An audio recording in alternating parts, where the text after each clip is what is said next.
ఉంటుంది. కానీ మరి ఆ సెల్ఫ్ రియలైజేషన్, సెల్ఫ్ రిస్ట్రిక్షన్ ఎంతవరకు చేస్తున్నట్టే వాళ్ళ కుటుంబాల తర్వాత కాలంలో ఏమవుతుందో గమనించారు. కాబట్టి ఖచ్చితంగా అసెంబ్లీ ఒక ఏదైతే మోరల్ ఎథిక్స్ కమిటీ ఉంటుందో అది సమావేశం అవ్వాలి, దానికి సంబంధించిన విధి విధానాలు రూపొందించాలి. కనీసం మన ఆంధ్రప్రదేశ్ నుంచే ఇక్కడి నుంచే ప్రారంభం కావాలి.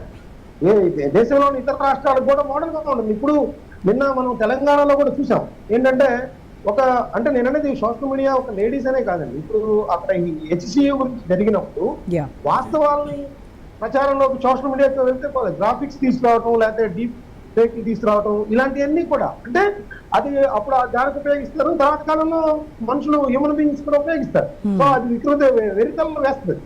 సో ఖచ్చితంగా ఆంధ్రప్రదేశ్ నుంచే ఇప్పుడు ఇక్కడ వెరితల్లో వేస్తుంది ఆల్రెడీ. కాబట్టి దిగజారిపోయి ఉన్నారు కాబట్టి ఆయా పార్టీల సోషల్ మీడియా విభాగాలు కూడా అన్ని అదే విధంగా ప్రవర్తిస్తున్నాయి. కాబట్టి వాళ్ళు ముందుకు వచ్చి ఖచ్చితంగా దీనికి సంబంధించి మన సోషల్ మీడియాలో ఎవరు ఇలా మాట్లాడటానికి తెలియదు, అలా మాట్లాడిన వాడిని వెంటనే బహిష్కరిస్తాము, వాడికి ఎటువంటి ఫ్యూచర్ లో కూడా పదవులు కానీ వాడిని తిరిగి పార్టీలోకి తీసుకురావడం కానీ అనే ఒక మెసేజ్ పంపాలి. అదేవిధంగా అసెంబ్లీలో ఖచ్చితంగా చట్టాన్ని తీసుకురావాల్సిన అవసరం ఉంది. అది ఇంప్లిమెంటేషన్ కూడా రాష్ట్ర జాబితాలో ఉండే విధంగా, అంటే మన కేంద్రానికి పంపిస్తే కేంద్రం మళ్ళీ దాన్ని అట్టిపెట్టి అట్లా కాకుండా, ఏదో ఆరంభ సంవత్సరంగా కాకుండా, కంటితుడుపు చర్యలు కాకుండా ఖచ్చితంగా టెంపరీగా కొన్ని హెచ్చరికలు జారీ చేయాల్సిన అవసరం అయితే నాకైతే కనిపిస్తాం. ఎస్. సో ప్రియా చౌదరి గారు, అంటే ఏదైనా అంటే వాక్ స్వాతంత్రం అనేది ఒకటి అడ్డం పెట్టుకుంటున్నారు. రాజ్యాంగం మాకు కల్పించినటువంటి హక్కు వాక్ స్వాతంత్రం, దీన్ని అడ్డం పెట్టుకొని నా ఇష్టం వచ్చినట్టుగా నేను వాగుతాను, ఎవరిని పడితే వాళ్ళని ఏదైనా అంటాను అనేటువంటి తత్వం పెచ్చుమిరిపోతూ ఉంది. సో మరి అలాంటి వాళ్ళకి ఎలాగా మనం దీన్ని అరికట్టాలి? వాక్ స్వాతంత్రం అంటే అర్థం ఏంటో అడగమ్మ మాట్లాడే వాళ్ళని. వాక్ స్వాతంత్రం అంటే నీ భావాన్ని స్వేచ్ఛగా వ్యక్తీకరించడం, భాషణ కాదు. అర్థమైందా? నీ భావం ఏదైతే ఉందో దాన్ని స్వేచ్ఛగా చెప్పడము, అది కూడా ఏంటి అని అంటే సంస్కారవంతమైనటువంటి దీంట్లో చెప్పడం అనేది భావ వ్యక్తీకరణ స్వేచ్ఛ అన్నారు. కానీ భాష వ్యక్తీకరణ స్వేచ్ఛ అని ఎక్కడ రాజ్యాంగంలో లేదు. వీళ్ళు కొత్తగా పెట్టిన వాళ్ళు ఎవరైనా ఉన్నారేమో, భావ వ్యక్తీకరణ స్వేచ్ఛ ఉంది కాబట్టి మాట్లాడతామనంటే భావాన్ని వ్యక్తం చేయమన్నారు కానీ భాషని, నీకొచ్చిన భాషను వ్యక్తం చేయమని ఎవరు ఎక్కడా చెప్పలేదు. ముఖ్యంగా రాజకీయ నాయకులు తెలుసుకోవాల్సింది ఏంటంటే, వాళ్ళు వేదికల మీద కానీ ప్రజలను ఉద్దేశించి మాట్లాడేటప్పుడు కానీ అలాగే అసెంబ్లీలో కానీ వాళ్ళ భాషని ఒళ్ళు దగ్గర పెట్టుకొని మాట్లాడాల్సినటువంటి అవసరం ఈరోజు చాలా ఉందనేది ఇది పెద్ద నీతి. ఈ రోజు జరిగింది చెడే కావచ్చు, కానీ ప్రతి ఒక్క రాజకీయ నాయకుడికి నీతి పాఠం ఇది. అరే మనం నోరు జారితే మన కింద ఉన్నవాడు నోరు జారుతాడు, తలకాయ తీసుకెళ్ళి ఎక్కడ పెట్టుకోవాలి అని ప్రతి ఒక్కడు అసెంబ్లీ గడప తొక్కాలనుకునేవాడు, తొక్కినవాడు, దాంట్లో ఉన్నవాడు ఆలోచించాల్సింది ఏంటంటే పరువు ముఖ్యము, నా కుటుంబం ముఖ్యము, నా బిడ్డల ముఖ్యము. నువ్వు మాత్రం ఇంకొక అమ్మ పిల్లల్ని నువ్వు మాట్లాడేస్తావు, మళ్ళీ తిరిగి నీ అమ్మ పిల్లల్ని మాట్లాడితేనే నువ్వు ఏడుస్తావు. ఎవరు మాట్లాడుతున్నారు, ఎవరు చేస్తున్నారు? ఇంకొకటి ఏంటి అనంటే, అసలు ఈ సోషల్ మీడియాలో కూర్చోపెట్టి నిజంగా చెప్తున్నా, మనం శాటిలైట్లో చేసి వచ్చాము, నేను ప్రెస్లో ప్రింట్ మీడియాలో కూడా చేసి వచ్చాను. ఒక ట్రైనింగ్ ఇచ్చింది మనకి. ఆ ట్రైనింగ్ లో ఏ భాషని, ఏ పదాన్ని ఎలా వాడాలి, ఎంత వాడాలి, ఏది వాడకూడదు, ఏ వార్త వేయాలి, ఏ వార్తలో ఏ పదాలని ఏ విధంగా, అంటే అది ప్రజలకు ఆటంకం కాకుండా దాన్ని ఏ విధంగా అర్థమయ్యేటట్టు చెప్పాలి, భావాన్ని ఎలా వ్యక్తీకరించాలి అనేది నేర్చుకుని వచ్చాం.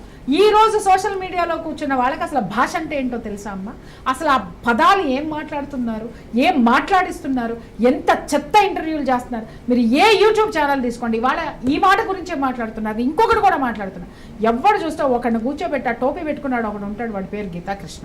వాడి ఫిల్మ్ ఇండస్ట్రీ ఎప్పుడో చీకొట్టి అవతల పారేసింది.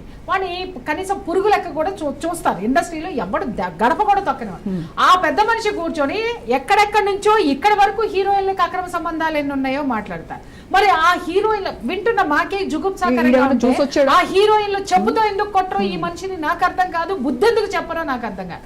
అలాగే ఎదురుగుండా కూర్చుని అడిగేది ఒక లేడీ యాంకర్, ఒక మహిళ కూర్చొని ఒక మహిళకు యొక్క అక్రమ సంబంధాలని, అంటే ఇతను పక్కన కూర్చొని వాళ్ళిద్దరికి ఫ్రెండ్షిప్ చేసి వచ్చాడా లేకపోతే ఇతనే వాళ్ళని అలా సెట్ చేసి వచ్చాడా? ఏ ఆధారాలతో మాట్లాడుతున్నారు? ఈవెన్ ఇప్పుడు చెబ్రోల్ కిరణ్ కూడా అదే కదా, అతను ఏదో చూసి వచ్చినట్టుగా ఫలానా వాళ్ళతో అలా ఇలా అని చెప్పేసి మాట్లాడడం. నేను ఇట్లాగే నాకు కొంతమంది గెస్ట్లు నేను అడుగుతాను, అరే అది ఆ విషయం అది కాదు కదయ్యా, ఎట్లా మాట్లాడుతున్నారు మీరు, అది ఎందుకు ఇలా మాట్లాడుతున్నారని మహిళల్ని వీళ్ళని అడిగితే ఏం చెప్తారు? వాళ్ళు ఏదో ఇస్తున్నారండి అంటే ఇవ్వనాళ్ళు కూడా, వాళ్ళు ఏదో ఇస్తున్నారని ఇచ్చేవాళ్ళు మాట్లాడే ఇవ్వనాళ్ళు ఏమండి అది పోతుంది, నాకు మంచి పేరు వస్తుంది, నేను మాట్లాడుతున్నా. అంటే యువతల జీవితాలు నాశనం అయిపోయినా వాళ్ళకి అవసరం లేదు. నాకెందుకంటే నా జీవితం పోలేదుగా, నా జీవితం పోయిన రోజున మాట్లాడతా నేను. నా జీవితం పోయిన రోజున అయ్యయ్యో అని అప్పుడు నేనంట పోయేది నీ జీవితం కాదు కదా, నాది కాదు కదా, నీ జీవితం కాబట్టి నీ జీవితం మీద ఏదైనా మాట్లాడతాను. నన్ను అందరూ చప్పట్లు కొడుతున్నారు, కింద కామెంట్లు పెడుతున్నారు, ఆ స్క్రీన్ షాట్లు తీసి అందరికీ పంపుకుంటాం మమ్మల్ని ఎంత భజన చేశారని. నీ మీదకి వచ్చిన రోజున అప్పుడు బాధ అనేది, పెయిన్ అనేది తెలుస్తుంది. ఆ తెలిసేంత వరకు కూడా వీళ్ళు ఇలాగే మాట్లాడుతూ ఉంటారు. ఇంకొక విషయం ఏంటంటే అసలు ఈ సోషల్ మీడియా ప్లాట్ఫామ్లో ఈ భాషని ఈ విధంగా కూనీ చేసినందుకు ముందు అసలు భాషకి సంబంధించినటువంటి పండితులందరూ దీని మీద కూర్చొని ఒక సంఘం ఏర్పరచుకొని భాషని ఇంత దరిద్రంగా వాడుతున్నందుకు ఆక్షేపణలు అందచేయాలి.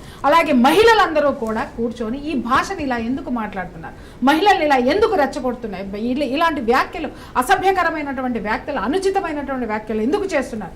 ఏమైపోయినాయి అమ్మా ఈ సంస్థల, సంఘాలన్నీ ఏమైపోయినాయి? ఎందుకు మాట్లాడడం లేదు? ఏదైనా ఒక ఇన్సిడెంట్ జరిగినప్పుడు వచ్చేస్తారు, దానిపైన వాళ్ళు స్పందన తెలియజేస్తారు, ఆ తర్వాత అంతే ఎవరి పని వాళ్ళు. ఇంకొక విషయం, వాళ్ళు ఏం మాట్లాడతారంటే ఏం లేదండి మేము మాట్లాడుతున్నది చక్కగా మాకు ఆ నిమిషానికి ఏం తోచిందో అది చెప్పేసి వస్తున్నామండి, జనాలు చూస్తున్నారు ప్రియా గారు, మీకెందుకు, మీరెందుకు అడుగుతారు మమ్మల్ని అని చెప్పి పెట్టేసే వాళ్ళు ఉంటే మళ్ళీ ఫోన్ చేసి మరీ తిట్టిన గెస్టులు కూడా బోల్డ్ మంది ఉన్నారు. ఇక్కడ స్టూడియోలో కూర్చొని దాన్ని ఏమంటారు, నిరాధారమైనటువంటి ఆ యొక్క స్టేట్మెంట్లను ఇచ్చేటటువంటి, బేస్లెస్ స్టేట్మెంట్స్ ఇచ్చేటటువంటి గెస్ట్లు కొంతమంది ఉన్నారు. వాళ్ళతో వచ్చిన దరిద్రాలు ఇవి. అలాగే ఏ అర్హత లేకుండా కూర్చొని యాంకర్ సీట్లో కూర్చొని మాట్లాడేటటువంటి వాళ్ళది బాధ్యత ఉంది. అలాగే అవుట్పుట్ ఎడిటర్ది బాధ్యత ఉంది, ఇన్పుట్ ఎడిటర్ది. అసలు input output editor total media తెలుసో లేదో తెలియదు, టోటల్ ఆ ఛానల్ మొత్తం అంతకు మించి సంస్థను నడిపేటటువంటి వాళ్ళు అదే మాట్లాడతారు. మేడం మా ఉద్యోగాలు నిలబెట్టుకోవాలి మేడం, మా బాస్లు ఇదే మాట్లాడమంటున్నారు మేడం అని మాట్లాడుతున్నారు. ఇది దీన్ని 200% ఖండించాల్సినటువంటి అవసరం ఉంది. దీని మీద నియంత్రణ తేవాల్సిన అవసరం కూడా ఉంది. ఖచ్చితంగా వీటిపై ఫర్దర్ గా కూడా ఇలాంటి డిస్కషన్స్ జరగాలి, దానిలో మార్పు వచ్చేంత వరకు కూడా మనలాంటి వాళ్ళందరం కృషి చేయాలి. Right, thank you so much Priya Chaudhary గారు, మస్తాన్ గారు, థ్యాంక్ యూ అండి. సో ఇది వాళ్ళ special drive. Stay tune to Raj news.